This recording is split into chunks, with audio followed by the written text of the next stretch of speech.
What kind of a son, brother, husband, and father were you? This is a question I left off with in my last video, False Masculinity, where I talked about our society's norms for the definition of masculinity and how they hold no truth at the in our lives.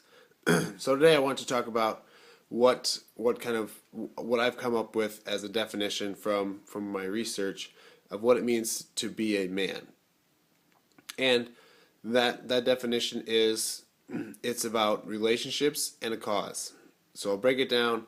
What I mean by relationships, that is it to be a man, we need to create authentic relationships. Now, again, in my last video I talked about that our society tells us to suppress and to hide our emotions and to just keep them down there. Don't let them out. But in order to have authentic relationships, we need to be able to express those feelings and those emotions, and not hide from the world, and just let people know there's no reason you cannot embrace your emotions and share them.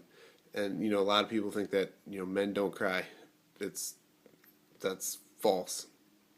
In my short time on this earth, I've seen so many men cry, from young men to old men, and it doesn't matter. Men cry. Men need to show emotion. They need to let it out. And here's a little story for the kind of to give you an idea of why relationships are important.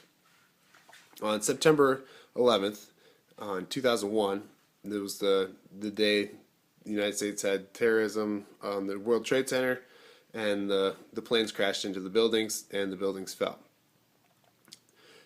On the planes were the riders that realized that they had been hijacked and they didn't have much time left, so they were calling people.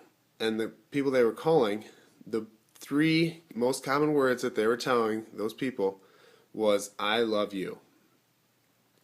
They were calling the people that they've had relationships with, and they wanted to let them know that they cared about them, that they loved them. They weren't calling their banker, they weren't calling their life insurance people or anybody else. They were calling people that they've had relationships with and they truly cared about. That's why it's important to have relationships. Now, the next part is having a cause. And that means, in this definition, is will you be a man that lives for others, or will you be a man that lives for yourself? Now, at some point in your life, you're going to have to make a decision that you will live for others instead of living for yourself. When we live for ourselves, this is where the greed and power and the need for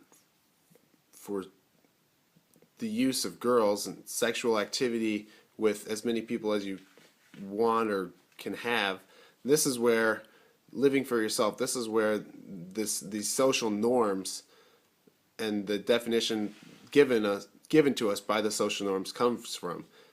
When we're not living for others, we're just greedy and we don't care about other people. We just want, and that's where that comes from. So again, at some point, you're gonna have to make the decision to be a man with true masculinity, where you are building relationships. And as a guy, this is not gonna be easy. You're gonna have to work for it. It has to be intentional.